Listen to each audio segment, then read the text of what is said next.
prices, you name it. Great to speak to you, Johannes. Thank you so much for your time. Let's kick things off with Christmas, because obviously your store here at your headquarters very much in the Christmas spirit. Just how important is the Christmas selling season for your company?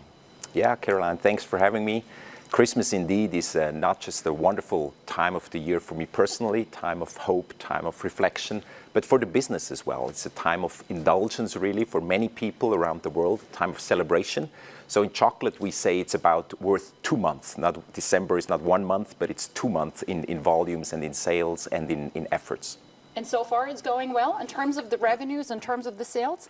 We've been very happy with the start of Christmas sales and also with the year as a whole. Let's talk about the year, because obviously, as I mentioned before, the chocolate industry has been dealing with a number of challenges. Of course, the U.S. tariff shock. We've had the volatility in cocoa prices. They're off the record highs. You've got the strong Swissy and maybe a consumer that is looking for value. How would you characterize the business environment as you see it throughout the world? Yeah. Indeed, we've not been short of any challenges this year. You mentioned the very strong Swiss franc, about the 10% appreciation towards the dollar, towards many currencies.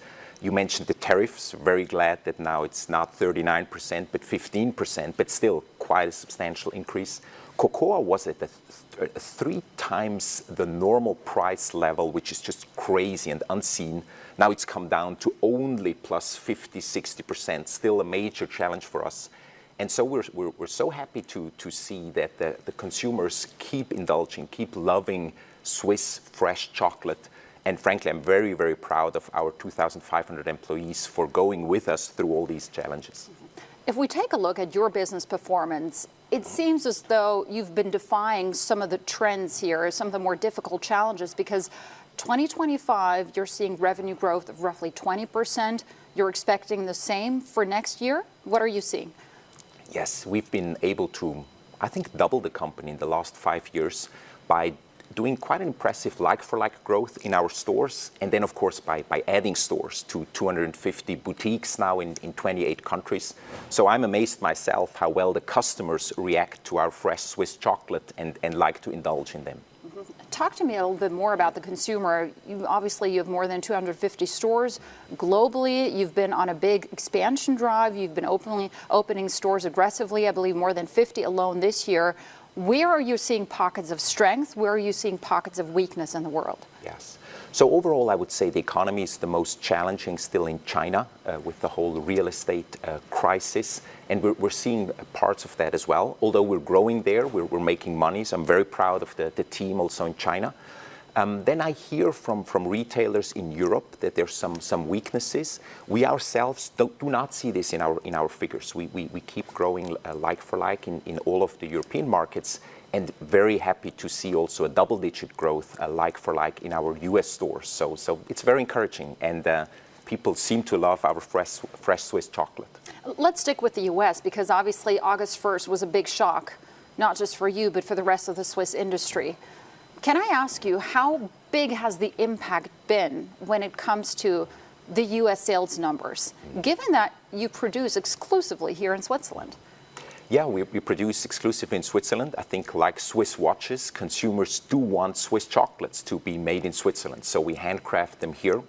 What helps us is that a big part of our value chain is, however, in the United States, with 55 stores, with 550 great employees. So we do not pay tariffs on that, but of course on the price that we export.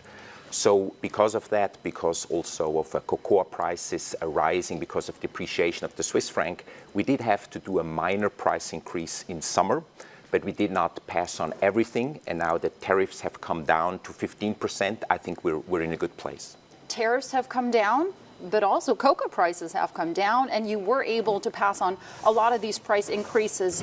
That must mean now that some of the prices have come down, your margins must be looking pretty healthy? So as a family-run business, we're in it for the long term. So we never pass on all of the price increases for this very reason, because we know that things will normalize. They have not. Cocoa is still 60% higher. Tariffs is still at 15%. But now we get by, and we're in it for the long term. Mm-hmm. Absolutely. Have you ever thought during the couple of weeks and months when the tariff rate was actually at 39% and exporting into the U.S. was incredibly disadvantageous. Did you ever think about opening up production sites in the U.S.?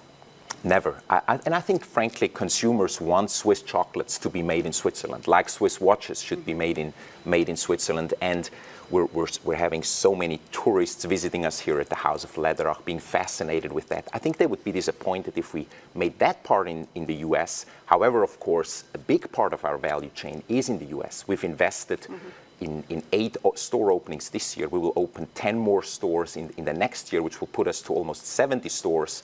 I think next year we'll have 700 employees. So we are investing massively in the United States, but at the front half of the value chain of Läderach. How are you feeling about the volatility that we've seen in cocoa prices? You said they're still markedly higher than a couple of years ago. You're passing on some of the price increases, but how are you managing that volatility? And are you maybe replacing the cocoa content in your chocolates? Never. So my brother, who's the world chocolate master, he does all the innovation. He's categorically against touching any recipe. And I think that's what we owe to our consumers in the premium or luxury chocolate segment. What is our huge advantage is that we handcraft our products. We don't just put them through machines. So what's much more important for us than cocoa is the labor cost here in Switzerland. And it's pricey, but that one does not fluctuate so much and does not increase as fast as cocoa has. So comparatively speaking to more industrial competitors, it has even arguably helped us, because we're manufacturing our products and not putting them through machines. Johannes, finally, let's talk about innovation. That's crucial for any manufacturer of chocolate, obviously. We've seen a huge trend on social media, but also in the stores when it comes to the Dubai-style chocolate. You were probably a bit slow to adopt the trend, but you've jumped on the bandwagon. How is that going, and what kind of other innovation are you working with? You were still one of the earliest, but we did it our style. So our iconic product are these huge, giant chocolate slabs, the Frischoki, and we did the Frischoki Dubai style. And it went through the roof and has been up there ever since. I think the Frischoki is our #2 of all the varieties worldwide, and then the dark version even a #4. So crazy to see that the Frischoki Dubai trend continuing to be high. Are people, consumers, generally a lot more health conscious? As we see with obesity drugs, and they're foregoing the higher sugar intake. Are you seeing any of that? Are you adapting to that at all? I think it's good that people are health conscious. I certainly am. Life is all about balance, but life wouldn't be life without the indulgence as well. And that's where we come in, sharing the joy of fresh Swiss chocolate. All right.